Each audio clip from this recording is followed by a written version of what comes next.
Halo semuanya, perkenalkan saya Julfasina dari kelas 4B Teknologi Pangan Universitas Sultan Ageng Tirtayasa. Di kesempatan kali ini, saya akan menjelaskan mengenai analisis kadar abu dan mineral dengan menggunakan metode titrasi EDTA atau yang sering disebut titrasi kompleksometri. Sebelum masuk ke analisis kadar abu dan mineral, kita harus tahu dulu nih definisi dari abu dan mineral itu sendiri. Jadi, abu dan mineral merupakan bahan anorganik yang terkandung dalam bahan pangan. Contohnya seperti kalsium, besi, natrium, kalium, fosfor, dan iodin. Nah, kalsium ini dapat diperoleh dari susu dan beberapa hasil olahannya, seperti keju dan yogurt. Yang kedua, besi. Nah, besi ini bersumber dari hati dan ginjal. Zat besi dalam tubuh terdapat dalam hemoglobin, yaitu pigmen merah yang terdapat dalam sel darah merah. Yang ketiga, natrium. Nah, natrium ini didapatkan dari garam, natrium klorida. Natrium dan klorin terdapat dalam bentuk ion dalam cairan di sekeliling tubuh untuk pengaturan kandungan air dalam tubuh. Yang keempat, kalium. Nah, kalium ini ada di dalam sel tubuh dalam bentuk ion K. Kalium penting bagi pengaturan kandungan cairan sel. Yang kelima, fosfor. Nah, fosfor ini bersama kalsium sebagai penyusun tulang dan gigi yang sangat penting. Yang terakhir, ada iodin. Nah, iodin ini dalam makanan itu bersumber dari serealia, sayuran, dan susu. Ikan laut adalah sumber iodin yang sangat baik dari rumput laut. Nah, setelah mengetahui beberapa contoh abu dan mineral, di sini terdapat contoh bahan pangan yang terdapat kadar abu, seperti susu dengan kadar abu sebesar 0,5 sampai 1%, kacang-kacangan dengan kadar abu sebesar 1,5 sampai 25%, buah-buahan dengan kadar abu sebesar 0,2 sampai 0,8%, sayur-sayuran dengan kadar abu sebesar 1%, dan daging dengan kadar abu sebesar 1%. Definisi analisis dari kadar abu yaitu suatu metode pengujian untuk menentukan jumlah dari mineral maupun logam yang tidak terabukan selama proses pengabuan. Abu merupakan residu anorganik yang didapat dengan cara mengabukan komponen-komponen organik dalam bahan pangan. Analisis kadar abu pada bahan pangan bertujuan untuk mengetahui kandungan mineral yang terdapat pada bahan uji, menentukan baik tidaknya suatu proses pengolahan, mengetahui jenis bahan yang digunakan, memperkirakan kandungan bahan utama yang digunakan dalam pembuatan suatu produk. Kadar abu juga digunakan sebagai parameter nilai gizi bahan pangan. Nah, di sini juga terdapat definisi analisis kadar mineral. Jadi, analisis kadar mineral yaitu suatu metode untuk menentukan jumlah mineral yang terkandung dalam bahan pangan. Hal ini penting karena mineral seperti kalsium, besi, dan magnesium itu merupakan nutrien paling penting yang dibutuhkan oleh tubuh untuk menjaga kesehatan. Nah, dengan menganalisis kadar mineral dalam bahan pangan, dapat dipastikan bahwa makanan yang dikonsumsi memenuhi kebutuhan nutrisi yang diperlukan oleh tubuh. Terdapat berbagai metode dalam analisis kadar abu dan mineral. Yang pertama, ada pengabuan basah. Nah, prinsip dari pengabuan basah adalah memberikan reagen kimia atau asam kuat pada bahan sebelum pengabuan. Bahan tersebut dapat berupa seperti asam sulfat, campuran asam sulfat dan potasium sulfat, campuran asam sulfat dan asam nitrat, dan lain-lain. Yang kedua, ada pengabuan kering. Nah, pengabuan kering ini menggunakan suhu yang tinggi. Metode pengabuan kering banyak dilakukan untuk analisis kadar abu. Caranya adalah dengan mendestruksi komponen organik contoh dengan suhu tinggi di dalam tanur pengabuan. Nah, tanpa terjadi nyala api sampai berbentuk abu berwarna putih keabuan dan beratnya konstan tercapai. Nah, oksigen di dalam udara bertindak sebagai oksidator. Oksidasi komponen organik dilakukan pada suhu tinggi yaitu 550 derajat sampai 600 derajat Celcius. Residu yang tertinggal ditimbang dan merupakan total dari suatu contoh. Yang ketiga, ada gravimetri. Nah, prinsip dari metode ini adalah abu dalam bahan pangan ditetapkan dengan menimbang sisa mineral sebagai hasil pembakaran bahan organik pada suhu sekitar 550 derajat Celcius. Nah, alat yang digunakan untuk pengujian kadar abu adalah tanur. Yang keempat, ada metode kolorimetri.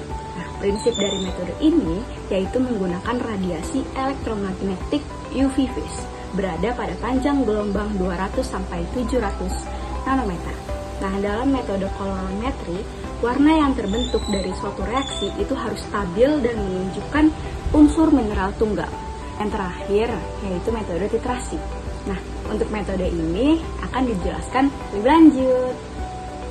Ini salah satu titrasi yang digunakan untuk analisis kadar abu dan mineral yaitu titrasi EDTA atau yang sering disebut titrasi kompleksometri. Jadi, titrasi kompleksometri merupakan salah satu jenis titrasi yang didasarkan pada reaksi pembentukan senyawa kompleks antara ion logam target dengan zat pembentuk kompleks.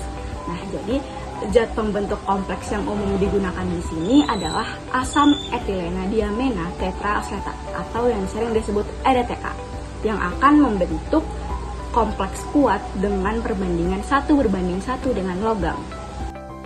Gimana sih prinsip dari titrasi EDTA itu?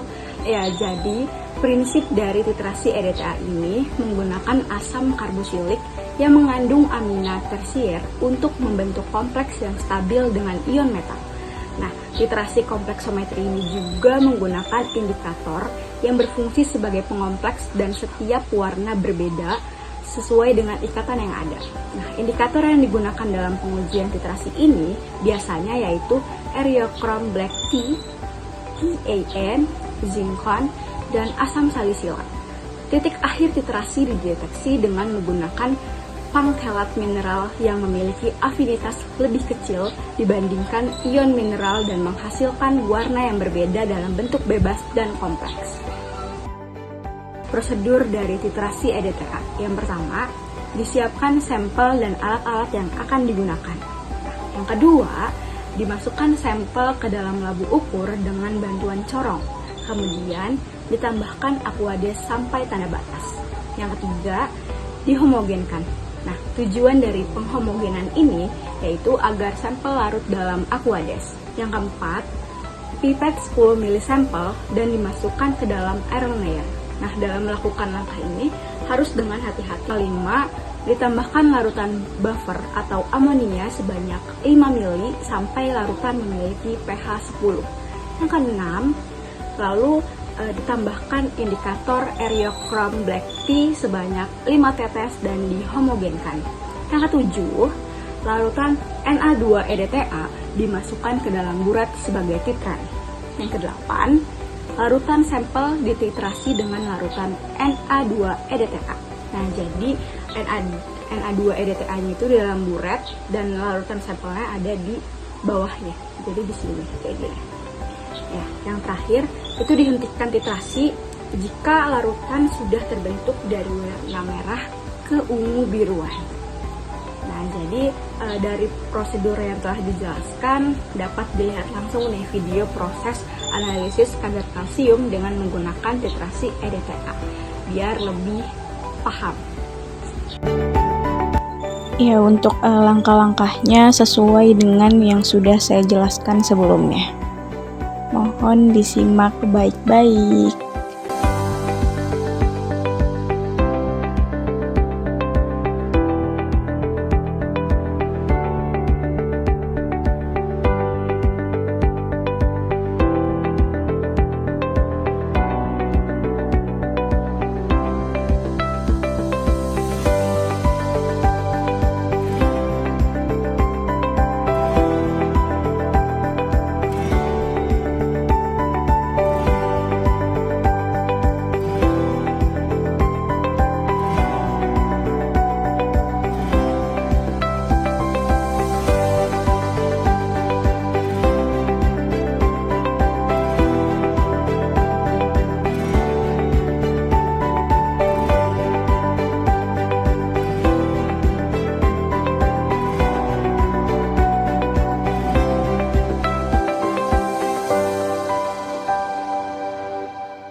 metode titrasi EDTA ini memiliki kelebihan dan kekurangan. Nah, jadi kelebihannya yang pertama, EDTA-nya stabil, mudah larut, dan menunjukkan komposisi kimiawi yang tertentu. Yang kedua, selektivitas kompleks dapat diatur dengan pengendalian pH. Misalnya, magnesium, krom, kalsium, dan barium itu dapat dititrasi pada pH 11. Yang ketiga, EDTA memiliki garam natrium yang merupakan larutan standar primer sehingga tidak perlu distandarisasi lebih lanjut.